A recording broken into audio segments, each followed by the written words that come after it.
Hello friend, welcome to our YouTube channel the JK जूथ। तो friend, जैसे कि आप सबको पता है कि 227 बी लीप्स का प्रैक्टिकल एग्ज़ाम चल रहा है, तो उसमें जो वाइवा के क्वेश्चन पूछे गए हैं उन्हीं 2-3 दिन के क्वेश्चन को मैं आज इस वीडियो में लेके आया हूं।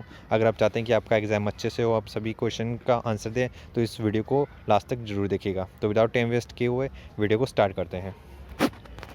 तो फ्रेंड, आज के एग्ज़ाम में जो क्वेश्चन पूछे गए थे मैं आपको वही बताऊंगा। आप चाहें तो इसका स्क्रीनशॉट ले सकते हैं या फिर इसे ऐसे नोट डाउन कर सकते हैं।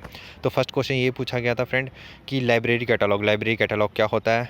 तो इसका आंसर आप देख सकते हैं कि लाइब्रेरी कैटलॉग क्या होता है। इसको आप अपने माइंड में बैठा लीजिए अच्छे से। ठीक फ्रेंड, उसका ये क्वेश्चन पूछा गया था कि बिलिप्स 227 का आप एग्ज़ाम तो दे रहे हो, इसका फुल नेम है क्या बिलिप्स 227 का। तो आपको ये पता होना चाहिए इसका फुल नेम क्या है। ठीक फ्रेंड, नेक्स्ट देख लेते हैं लाइब्रेरी क्लासिफिकेशन कितने टाइप की होती है और क्या होती है। तो आपको ये पता होना चाहिए कि लाइब्रेरी क्लासिफिकेशन क्या होती है। ओके फ्रेंड, नेक्स्ट क्वेश्चन पूछा गया था फ्रेंड आपके सामने कि नोटेशन क्या क्यों यूज़ करते हैं। तो नोटेशन का क्वेश्चन आया था कि नोटेशन होता क्या है, और ये नोटेशन का क्वेश्चन आया था कि क्लास नंबर में नोटेशन को कैसे यूज़ करते हैं। तो आपको पता होना चाहिए नोटेशन क्लास नंबर में कैसे यूज़ करते हैं। ठीक है फ्रेंड, नेक्स्ट आपसे पूछा गया था बुक नंबर क्या होता है। तो आपको ये अच्छे से याद कर लें, ये सभी क्वेश्चन रिपीट डेली पूछे जा रहे हैं, सेम टू सेम हर शिफ्ट में ये पूछे जा रहे हैं। तो मैं आपसे बार बार कह रहा हूँ कि इन क्वेश्चन को तो रट लीजिए एक बार। ठीक, तो आपको पता होना चाहिए बुक नंबर क्या होता है। उसके बाद फ्रेंड आपसे पूछा गया था डीडीसी क्लासिफिकेशन के बारे में। डीडीसी क्लासिफिकेशन के नंबर होते हैं, कितने नंबर में कर गई है, इसको 10 नंबर में कर गई है, आप सबको पता होगा। और इनसे कोड पूछा गया था 00100। तो ये तो पूछा गया था, साथ में वो पूछते हैं कि जो 000 कोड है वो कौन सी क्लास में आता है। तो पता होना चाहिए 0 क्लास में आता है, 1 क्लास में 100 आता है, 2 क्लास में 200 आता है। साथ में इनके नाम भी आपको पता होना चाहिए। यही क्वेश्चन वाइवा में बार बार पूछे जा रहे हैं, डेली की हर शिफ्ट में यही पूछे जा रहे हैं, तो इन्हें रट लेना फ्रेंड।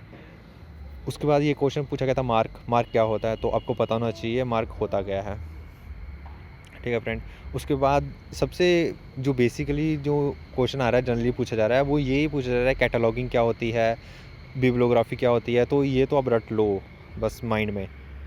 उसके बाद ये क्वेश्चन पूछा गया था कि जो कैटलॉग होती है उसका साइज़ क्या होता है, स्टैंडर्ड साइज़ क्या होता है। तो आपको दोनों में पता होना चाहिए, इंच में भी पता होना चाहिए, सेंटीमीटर भी पता होना चाहिए। ये क्वेश्चन भी पूछा जा रहा है बार बार। उसके बाद मैंने आपको अभी पहले बताया था कि नोटेशन क्या होता है लाइब्रेरी में। तो आपको इसके बारे में पता होना चाहिए नोटेशन क्या होता है। ठीक है, उसके बाद फ्रेंड आपको पता होना चाहिए मेन एंट्री क्या होती है।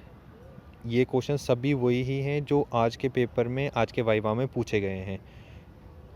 ठीक फ्रेंड, उसके बाद ये क्वेश्चन आया था कि नोट एरिया क्या होता है। तो आपको ये पता होना चाहिए कि नोट एरिया क्या होता है।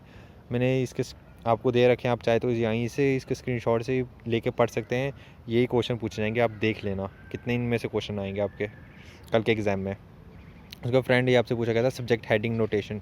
अब सब्जेक्ट हेडिंग होती है, इसमें नोटेशन कहाँ से यूज़ करते हैं। वो सब्जेक्ट हेडिंग में वो आपसे पूछेंगे कि जब आप कुछ लिखते हो, जब बिब्लियोग्राफी कुछ लिखते हो, तो सबसे पहले क्या होता है, सब्जेक्ट की हेडिंग लिखते हैं। सब्जेक्ट की हेडिंग में क्या लगता है, वो नोटेशन कौन सा होता है, कॉमा होता है, फुल स्टॉप होता है, क्या होता है। तो ये आपको पता होना चाहिए एंडिंग में कौन सा नोटेशन लगता है सब्जेक्ट हेडिंग, और लास्ट में क्या लगता है। ठीक है फ्रेंड, उसके बाद फ्रेंड ये क्वेश्चन आया हुआ था, आप इसको अच्छे से पढ़ लेना। कार्डिनल नंबर क्या होते हैं, आपको पता होना चाहिए कार्डिनल नंबर क्या होते हैं, ऑर्डिनल नंबर क्या होते हैं। ये आपसे पूछे जाएंगे, ये भी आप याद कर लेना इससे अच्छे से। ठीक है फ्रेंड, उसके बाद आपको पूछा जाएगा ऑक्सिलरी टेबल क्या होता है। तो आपको पता होना चाहिए, इसे भी अच्छे से आप पढ़ लेना एक बार।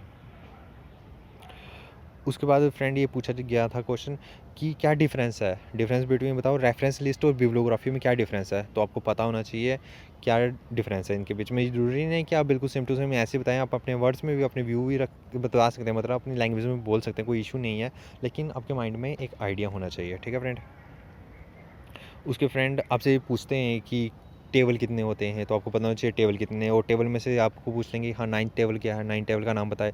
आपको 9 टेबल का नाम बताओगे, उसके बाद बोलेंगे हाँ थोड़ा इसको एक्सप्लेन करो 9 टेबल में होता है क्या। तो आपको पता होना चाहिए 9 टेबल में क्या होता है, फर्स्ट में क्या होता है, सेकंड में क्या होता है, थर्ड में, मतलब माइंड में ये होना चाहिए आपके। ठीक है, एक बार तो आप इसे अच्छे से पढ़ ही लें। उसके बाद ये क्वेश्चन पूछा गया था, ये क्वेश्चन तो बार बार पूछ रहे हैं डीडीसी।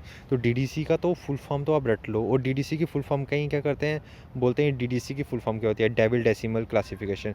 बट ये डेविड डेसिमल क्लासिफिकेशन के साथ एक वर्ड और लगता है फर्स्ट में, तो अब वो मुझे कमेंट करके बताएंगे वो क्या आता है। ठीक है फ्रेंड, आज की वीडियो में इतना ही। अगर आपको वीडियो अच्छी लगी हो तो वीडियो को लाइक कीजिएगा, चैनल को सब्सक्राइब कीजिएगा। Thank you.